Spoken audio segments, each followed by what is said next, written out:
want to lose your muffin top, you cannot specifically locate the area that you're losing body fat. So in order to do that, you have to lose the next 20 to 30 pounds, and I'm going to share exactly how to do that. Throughout my fitness journey, I've wanted to stay lean while putting on muscle. I've tried diets like carb cycling, intermittent fasting, and just simply eating healthy. And I had success with all of these, and I'm gonna tell you why. It's simply because I was eating the right calories and macros. So everybody has a certain calorie maintenance. This is the amount of calories that you eat that keeps your body weight the same. Throughout my lifting journey with all these different styles of diet, I wasn't exceeding a specific calorie number that was gonna have me put on unnecessary weight. Also, I had very good macros throughout this time, so I was eating high levels of protein, typically at least 0.8 grams of protein per pound of body weight that I had. Now, not everybody needs this much protein, because how much protein you need isn't actually based off of your body weight, it's based off of how much lean mass you have. So the more muscle you have at a certain body weight, the more protein that you would need at that certain body weight. For example, somebody could be 300 pounds but have 180 pounds of lean body weight, or somebody could be 300 pounds and have 250 pounds of lean body weight, for example. The person that has 250 pounds of lean body weight would need more protein because they have more muscle. So you might be thinking, how do I implement this into my everyday life? I'm working a lot of hours, I'm busy, I'm on the road, and I want to grab just food that's simple and I don't want to take a lot of time to prepare it. This reminds me a lot of my client Tony. He was working 50 plus hours a week, super driven guy, super motivated guy, and he was previously in shape, but after 2 to 3 years of being inconsistent, he put on about 20, 30 extra pounds that he didn't want to, didn't like the way he looked. When he looked in the mirror, he just knew that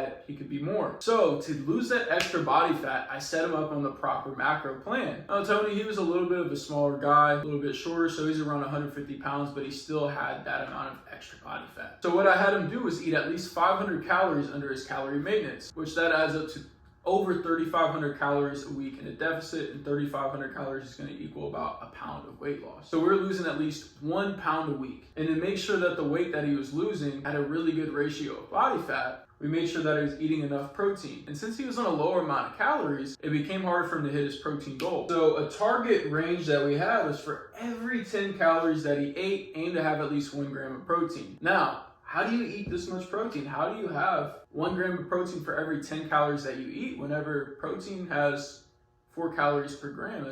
It can be hard to do throughout the day. I'm about to show you how. So whenever you're eating food, you want to make sure that a protein portion is taking up most of your plate. Now, where are the foods that have the most amount of protein? Chicken, fish, meat, deli meat, dairy, whey protein. It's going to be these staples right here. Now, if you're really low on calories, you can have things that are lower in fat and higher in protein, because high protein foods aren't really going to have carbs for the most part, but they'll have higher levels of fat. And fat has 9 calories per gram. So when you have super high fat protein sources, it can be hard to stay within your calorie range and hit all of your protein whenever you're really low in calories. So leaner cuts of chicken, leaner cuts of fish, leaner cuts of meat, leaner dairy sources. It could be like a non-fat Greek yogurt. And of course, whey protein, it's not super nutrient dense at a micronutrient level, but super protein rich and has complete proteins, so it can help you hit your protein goal while having a low amount of calories. Now, once you hit your protein goal, let's say you need 180 grams of protein, right,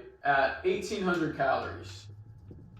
Once you hit this protein goal here, maybe you're at 1,300 calories. The last 500 calories of the day, you can enjoy whatever you would like. So you can have fruit, you can have rice, you can have grains, you could have a sandwich, you could have candy. Now, I recommend sticking to more whole foods just for health reasons, but you very well could lose this amount of body fat by having things like candy for the last 500 calories. You might not be satiated, but it's something that you absolutely can do and still see phenomenal results. So make sure that you're hitting your protein, make sure that you're hitting your calories. And the reason why I don't have my clients necessarily track their fat or worry about it so much is when you're getting protein from sources like chicken, fish, and meats, you're naturally going to hit your fat goal because there's going to be fat in those products. And these are healthy fats as well. Another source I didn't list was eggs and egg whites. In our gut, we have bacteria that's healthy and bacteria that's not healthy. By having fermented foods, it boosts the amount of healthy bacteria that we have and gives them a good environment for them to grow. So foods like kombucha, kimchi, sauerkraut, pickles, and certain kinds of yogurts can be great for your gut bacteria. And these foods really don't cause extra calories in your day. They're very low calorie foods, but they're going to be great for your health, your energy levels,